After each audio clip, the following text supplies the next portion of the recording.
That's what we focus on, and that's where we stand.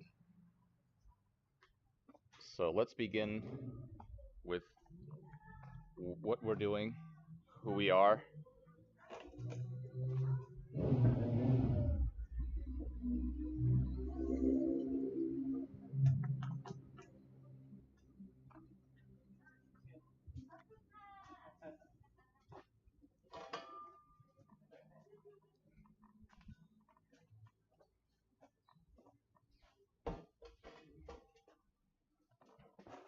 So now we're ready to talk about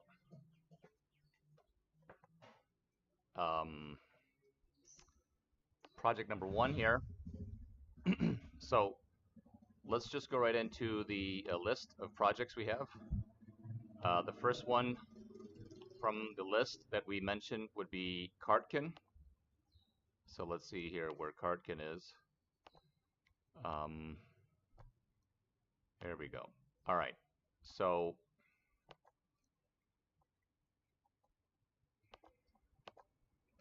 Cartken raises $10 million for its profit delivery bots. Co-founder Anjali Naik shares growth plans. 5-year-old delivery robotic startup Cartken just raised a fresh $10 million in funding led by 468 Capital with participation from Incubate Fund, LDV Partners, Vela Partners, Magna International, Mitsubishi Electric, Shell Ventures, and Volex. Cartken has now raised $22.5 million in total funding with plans to use the new capital to purchase more enterprise relationships and advance its LiDAR-free AV technology. So, and in the past few years, the California-based company has made notable forays into the industrial AMR space, working with biotechnology, pharmaceuticals, OEM, and chemical conglomerates, while scaling its sidewalk delivery robotics business to the point of profitability.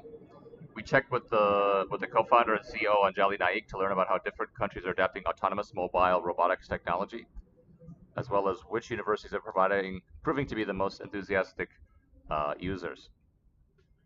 So, Jonah Bliss, it's a tough fundraising environment out there for hardware-oriented startups. What makes Cartken's narrative attractive to investors? Anjali Naik says Cartken's story stands out because of our AI-powered autonomy stack and hardware-agnostic approach, allowing our robots to work seamlessly both indoors and outdoors. This capability fills a crucial gap in industrial automation and last-mile delivery where many traditional mobile robot solutions fall short. Our tech stack uses low-cost sensors and cameras instead of expensive LiDAR systems, making our technology both reliable and cost-effective. Plus, our track record is strong. We've completed hundreds of thousands of deliveries and saved employees thousands of hours in transportation time. We accomplished quite a lot with a small team, and we're capital efficient along the way. This makes Cartken a highly attractive investment. So, which investors are new to Cartken? 468 Capital is new, LDV Partners is new, and Volex is new. How do you plan to deploy the fresh capital? So the funding will be used to deepen enterprise partnerships, further advance Cartken's self-driving technology, and drive further integration of Cartken's robots into biotech, pharmaceutical, chemical, and automotive sectors. So moving on from that article, let's quickly see here. So we have now the second article we wanted to jump to, which is ByBug. And ByBug is a company that we covered recently, but we wanted to go into detail about the companies that have been funding it.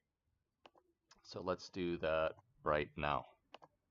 So ByBug black soldier flies can deliver cheaper, more scalable recombinant protein production. So Chilean startup ByBug has raised 1.4 million seed round as it builds a platform to produce recombinant proteins from genetically engineered black soldier flies. An approach it claims is cheaper and more scalable than using engineered microbes via precision fermentation. So the round, backed by Südlich Capital, Arpegio VC, GRIDX, Halcyon Venture Partners, and Atento Capital, will help the startup expand research and development efforts and prepare for commercial operations in Tulsa, Oklahoma. Co-founder Jose Del Solar told this news outlet. So currently, they have an R&D center in Chile, which includes a semi-industrial black soldier fly rearing plant and a molecular biology laboratory where they test the downstream process at laboratory scale. Then over in Oklahoma, they've established a commercial office And then in the next funding round, it seems, they will implement an industrial pilot with a black soldier fly plant and recombinant proteins purification facility. The economics of recombinant protein production. As for the unit economics of recombinant protein production using black soldier flies versus precision fermentation, he claimed, meaning the CEO, the upstream cost of the black soldier flies is 10 to 20 times cheaper, thanks to lower feedstock costs. Black soldier fly larvae feed on agricultural byproducts versus purified sugars. Lower capital expenditure costs and lower labor costs. The maintenance cost of black soldier fly is lower than that of microbes. Additionally, it's easier to scale up black soldier fly biomass as they are reared in trays with laboratory batches similar to industrial production. In contrast, microbes need to be scaled and standardized at each phase of the bioreactors. The global production capacity of black soldier fly is at least 100 times greater than the current capacity of precision fermenters, demonstrating the high scalability of this technology. Aside from lower capital expenditures and operational costs, insects are also better equipped to make certain high-value proteins than microbes, he claimed.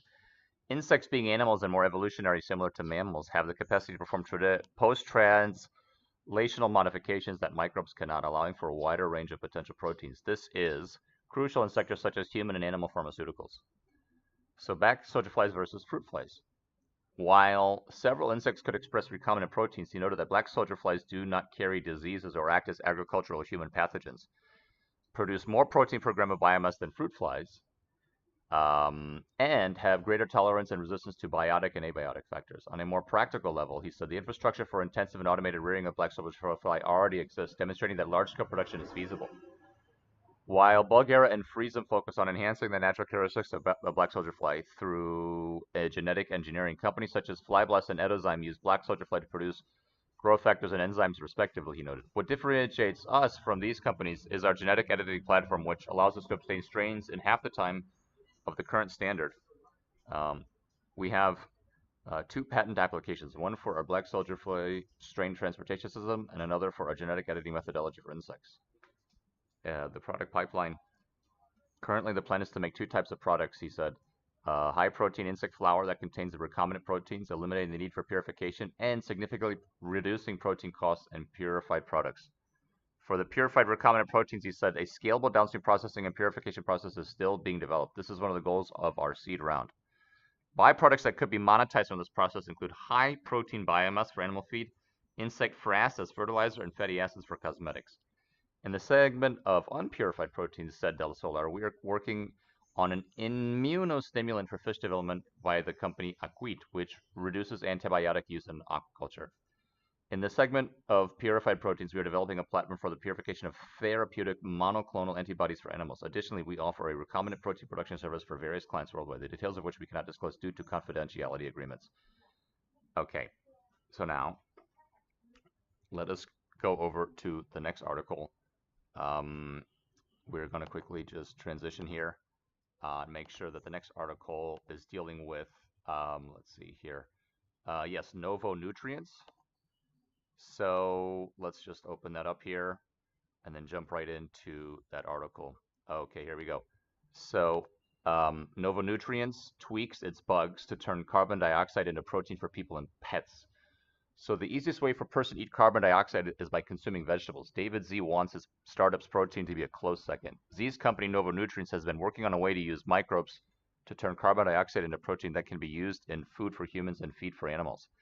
Now, Z said the startup is working toward building a pilot plant in the San Francisco Bay Area that will produce proteins for companies looking for alternative sources. To support the construction, Novo Nutrients has raised an $18 million Series A round led by Woodside Energy, an Australian energy company, and CM Venture Capital out of China. So TechCrunch has exclusively learned. The final tally includes $3 million that the Woodside pledged last year. Okay, so Novo Nutrients spent the last year preparing for its pilot plant, Z said, including refining its bioreactor design. Once complete, the pilot will use much of the same equipment as a future commercial scale plant, making it an important proving ground for its designs and microbial strains. Novo Nutrients uses fermentation like other companies that turn carbon dioxide into more complex molecules, but like many of its competitors, it's not using a big tank that resembles what you might see in a brewery. Instead, Novo Nutrients employs thinner cylinders that are looped, which Z said helps lower the amount of energy needed to mix the gases.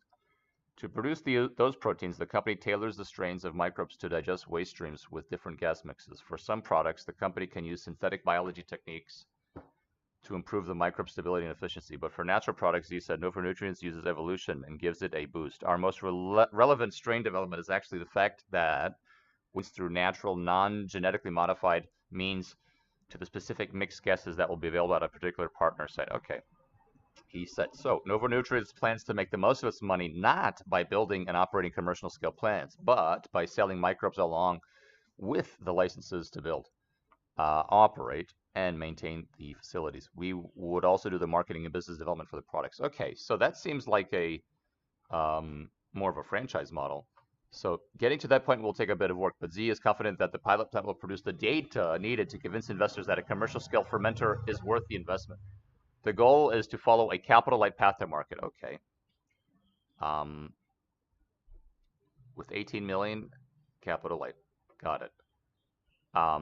In an unexpected twist, Z said that he has spent more time talking with pet food companies over the last year. In part, this has been a reaction to the widespread decreased confidence and interest in alternative proteins for people, he said. On the other hand, it's that the pet food sector has been faster to recognize the benefits of alternative protein. It doesn't hurt that people spend big on their pets, according to, with total expenditures rising 78% from 2013 to 2021, according to the U.S. Bureau of Labor Statistics. There are parts of the market where there's a significant willingness to pay for ingredients, including but not limited to hypoallergenic. Okay. Because Novo Nutrients protein would be into additional cities in Germany, so that restaurant owners only need to one subscription to better run their operations, increase their revenue, and streamline their operations. It aims to build a European counterpart to Toast in the US, starting with expansion in Germany, one of the continent's largest markets, before expanding across Europe. allO currently serves over 200 locations in Munich and over 75% of the Chinese restaurants in the city. The European restaurant market is sizable, with over 1 million restaurants and many of them ethnic-owned. These businesses are inundated with the inefficiency and high cost of using unintegrated hardware and software point solutions, hurting profits in a thin margin industry that is still battling post-pandemic labor shortages. allO was founded by 2 immigrants and a former Volt and Deliveroo employee. San Liu and Theodor Rupi, CEO and then CTO, immigrated to Germany for their studies and were amazed by the operational chaos inside the restaurants where they met up with friends. They later teamed up with Benedikt von Lewinsky, chief commercial officer, who brought industry experience leading growth for Volt in southern Deutschland and Deliveroo prior to that. They started with building simple software for these ethnic restaurants, often writing code at the premises whilst speaking to owners, managers, and waitstaff. The team felt that these small to medium ethnic restaurants were especially underserved by existing software providers. Over the past 2 decades, there has been a large wave of immigration in Europe. Yep, with food being a source of income and prosperity for immigrants. The growth in ethnic-owned restaurants also catered to the rising demand for consumers for dine-in ethnic cuisine, as well as the growing online delivery space. In fact, 70% of restaurants in Germany are owned by people with ethnic backgrounds, assuming Germans are not an ethnicity. Okay. These secular trends, a shared experience, and an opportunity to enable restaurant owners to simply do better culminated in allO, a multilingual, easy-to-use cloud-based system that includes all the tools a restaurant owner needs to run their business better. allO's growth amongst the ethnic segment, a wedge into a competitive market, is helped by partnerships with major companies like Google, Uber Eats, Volt, Lieferando, Stripe, and PayPal. The company was also a recipient of the Red Dot Award in 2023. In the past year, allO has achieved a 10x growth in annual recurring revenue, ARR, and a 4x growth in their average revenue per user, ARPU. It is now rapidly expanding, serving hundreds of restaurants across Germany and launching in Frankfurt and Düsseldorf in the coming months.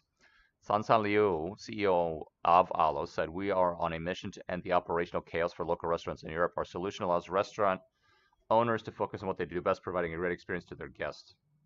Harry Stebbings, general partner of 20VC, commented, "Restaurant software in Europe is broken. Restaurants have to juggle up to 10 different software products, which are fragmented, don't speak to each other, and severely hinder productivity and bottom line for restaurant owners." When we first met the allO team, it was clear that their fully integrated solution has been built alongside their customer, for their customer. There is a real opportunity to aggregate market share for point of sale in Europe, and this is by far the most compelling team going after this opportunity. Okay. Let's see here. Let's just quickly summarize that one. So, yeah, Keen Venture Partners, 20VC, Daniel Khachab, Claire Hughes Johnson. Right. So, that pretty much covers that article. So we have 1, 2. I think we have 1, 2, 3. Yeah, We have 3 more articles to go. 3 more fundraising success stories to go. So let us go right into the next article, and we will be able to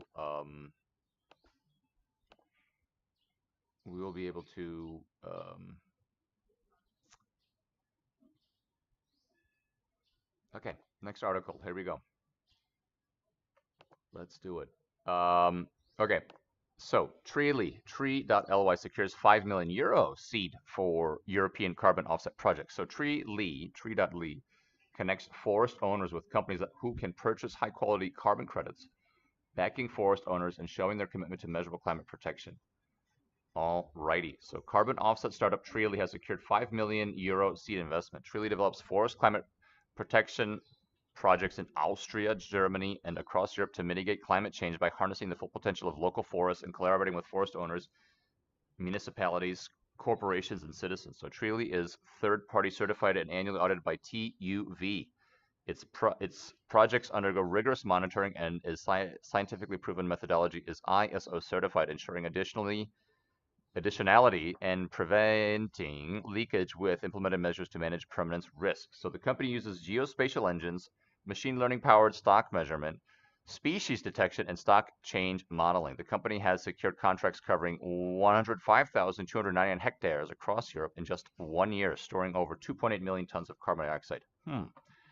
Jörg Badlog, co-founder and CEO of Tree.ly, explains the market for voluntary emission certificates will grow to 15 billion euros globally and 3 billion euros in Europe within 5 years, with a strong trend towards regional and high-quality projects. Tree.ly certified projects are the perfect response to this. As one of the fastest-growing technology companies in this field, this investment will significantly accelerate growth in our European markets, strengthen Tree.ly's technological leadership, and drive the development of new forest-based climate protection offerings. PortfoLion Capital Partners led the funding, which included AWS Gründungsfonds, SymbiaVC, and the Tyrolean Business Angel Network. So, according to Alvel Faster, partner at PortfoLion Capital, the voluntary carbon markets demonstrated their potential to provide direct funding for climate change projects beyond multinational. Small and medium enterprises worldwide are now interested in financing nature-based climate projects in their local areas. However, concerns about poor quality project management and related controversies are holding them back. We believe that well-monitored local projects represent a significant business opportunity. With deep roots in forest science and digital technology, the Tree.ly team is ideally positioned to lead this effort as a European pioneer. So Markus Linder, managing director at AWS Gründungsfonds, shared, our decision to invest in Tree.ly is based on their unique ability to create both ecological and economic value by supporting regional forests across Europe. We are contributing to combating climate change and promoting biodiversity. Das ist gut. Okay, so in summary for that, yes, PortfoLion VC, which is a corporate venture capital out of Hungary. AWS is in Austria, and I think both Symbian and Tyrolean are also out of Austria. Yeah, Symbian is out of, yeah, okay, so those were interesting additions to our database. So now, let us just quickly see here what's going on. We have 2 more, yes, we have 2 more, whoops, 2 more, so KOLUM is the name of the game here. So let's just open that article and make sure it's here. Here we go. Let's just cover this article real quick because it was quite interesting. All right, so we've got carbon compliance platform Kolum raises 2.1 million euros pre-seed. So the platform helps European Union companies ensure CBAM compliance and aids third country manufacturers in calculating and sharing emission data accurately using the CBAM specific calculation method. So Berlin-based B2B startup Kolum has secured 2.1 million euros in pre-seed funding for its carbon regulation compliance platform. The platform helps European Union companies ensure CBAM compliance and aids third country manufacturers in calculating and sharing emission data accurately using the CBAM specific calculation method. The new capital will accelerate product development and support more companies within and outside the European Union. As of the 1st of October 2023, European Union companies importing cement, iron, steel, aluminium, fertilizers, electricity, and hydrogen from non-European Union countries must comply with the carbon border adjustment mechanism regulation.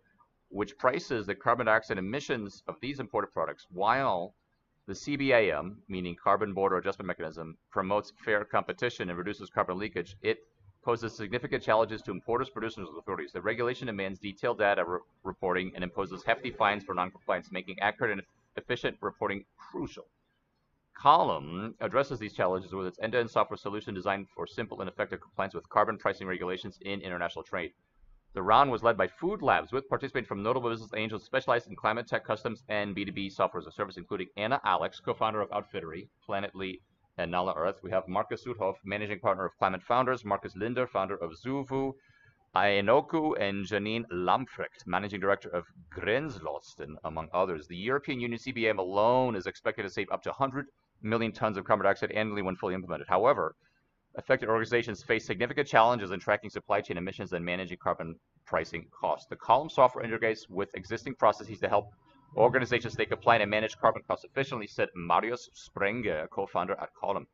Currently, there is not a lack of reporting solutions, but an overall lack of understanding on how to report in a CBAM-compliant way. Kolum is one of the first players entirely focused on this new regulation, and we believe the team is in a strong position to establish a dominant role early on, said Patrick Noda, general partner at FoodLabs.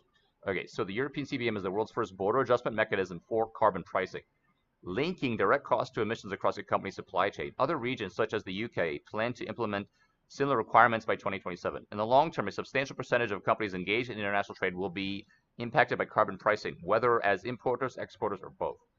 So carbon taxes are a powerful tool for reducing global carbon dioxide emissions, but they can be incredibly complex for organizations to navigate. When I met the kolum.earth team earlier this year, I was immediately hooked by their vision. The team's deep, dominant expertise, swift execution, and clear product roadmap convinced me right away, and I'm thrilled to supply them on their journey, said Anna Alex, co-founder of Outfittery, Planetly, and allO. All right. Founded by Helgi Vigrefe and Marius Sprenger in late 2023, Kolum has quickly gained traction. Vigrefe, a PhD student researching the legal implications since 2021, began offering webinars for affected companies in early 2023. After engaging with hundreds of companies and learning about their challenges, he partnered with his university friend Sprenger to develop an MVP, a minimum viable product. They launched their first product version in closed beta by January 2024, and have since scaled the company to address broader challenges. Despite being operational for only 6 months, Kolum is already collaborating with large enterprises and consultancies across Europe to manage CBAM effect. So this is just an outstanding article. These guys are hitting it out of the park, and they should be very pleased with their 2.1 million euro raise for pre-seed. It seems from the fact that they've already got 100 plus users and large conglomerates and some agencies, they are doing what a startup should be doing, which is actually solving a real problem. Okay, so last but not least, we got one more article here. That article is focused on, something I think is just south of 1 million total in fundraising from France, I believe, Paris, France. Let's just make sure it's here. Right. So, yes, here we go. Here we go. Final article to be covered today. Let's just jump right in. So the Very Food Company closes funding round, bringing total capital raised to over 1 million euros. All right, so the Very Food Company, a French startup developing functional plant-based food ingredients to replace animal products, has completed an 850,000 euro funding round. The round saw participation from APOK Invest, public investment bank Bpifrance, and business angels such as Frederick Bouisset and Pascal Viguet. The Very Food Company previously raised funding from Big Idea Ventures, and the new round takes the total sum secured by the startup to over 1 million euros. Very will use the funding to accelerate the commercialization of its products. This includes Very Aquafaba, an award-winning natural emulsifier that can replace egg whites in patisserie products and cocktails. The startup has also won a call for products titled Innovating for Successful Agroecological and Food Transitions, parts of the government-funded France 2030 investment plan. Very was recognized for its idea to develop plant-based fourage butter, a typical type of dry and salted butter used for patisserie products where the dough requires folding. All right. Remplace la fonctionnalité du blanc-d'œuf, replaces egg white functionality. All right. So transforming consumption patterns. Following the raise, Very has formed a strategic partnership with the BIA, Biopolymers Interactions Assemblies Unit at public research organization INRA Nantes, France. So the startup has also announced the hiring of Dr. Eugenia Samoa, who holds a PhD in food science and food process engineering, to contribute to the development of its food science and technology. Additionally, Veri has appointed 5 new figures to its senior advisory committee. They are Barbara Galli, formerly of Mars, Candy Bars and Foods, and McCain; Johan Boot, formerly of Unilever and Just; Dr. Mark Anton, INRA; Dr. Maria Christina Anon of CONICET; and Frederick Bouisset, formerly of Lactalis, La Bayerie, and Fleury Michon. The news comes as interest in plant-based foods continues to grow in France, with supermarket chain Carrefour reporting earlier this year that it had exceeded its target of making €500 million in sales of plant-based alternatives by 2026. So it had exceeded its target while still being forward-looking. Okay, let's see. Means they're on track. Okay. However, this success has attracted backlash from the animal agriculture industry, which is lobbying for restrictions of the way plant-based products can be marketed. A resulting decree that would have banned the use of meat-like terms for plant-based foods was suspended in April after the Conseil d'État concluded that it may not be legal. Alrighty. So with these new resources and expertise, the very food company co-founded by Arnaud Delacour and Dr. Oscar Castellani is giving itself the means to transform consumption patterns by promoting massive and sustainable vegetalization of our food supply, said Veri in a statement. The company is dedicated to creating sustainable solutions for the food industry, collaborating with renowned partners to innovate and meet tomorrow's challenges, organizations, and brands, is the Very Food Company. Okay, so that wraps up this week's bird chirping filled episode of venture capital funding this week. So let's just wrap up there, and thanks all those folks who are watching live. And then let's just summarize that we are focused on fundraising, and we try to focus mostly on, although our history is Web3 and even real estate, we've done just general venture capital fundraisers. And then most recently, since the pandemic, we've been focusing more and more, because of the pandemic, on agriculture and aquaculture. And agri-food tech as an industry is quite big. So very excited here in Southeast Asia to work with those that are interested in the industry, the region, and interested in growing businesses that are either focused on this in the ocean or freshwater or just food in general. So when we come across these types of press releases, it's a passion of ours, and we want to continue to offer our professional services and assisting these startups focus on what they do best, which is growing their company, and what we do best, which is talking to thousands and nearly 10,000 people in our database, which has been built over the last 6 years tangibly, one by one, organically, of investors, so that when business partners or clients of ours are interested in collaborating with us, we just come in and just try to get as many meetings and calls as possible, and expedite the fundraising process, which in our experience of having now talked to literally hundreds of companies, the same pain point is that the folks are, as the co-founders, they just don't have the time, and they don't have the expertise, and they don't have the experience in raising funds or reaching out to investors, and simply they don't have a database. They might have a few business cards on their desk, they might have a few business cards or key contacts or some contact in their phone, but hoping and praying for 10 people in your immediate network is not the same as getting your pitch deck and your proposal and your investment proposal in front of hundreds and thousands of people, and then filtering out first calls that are actually not a good match after the first call. So that's what we're focused on, and we like to cover these articles because we are also able to opine on what we believe are some of the best case studies in action. So for this week, there was a few outstanding press releases and articles that we wanted to cover. We put it to our LinkedIn. Now we're putting it here on the channel, and looking forward to offering this type of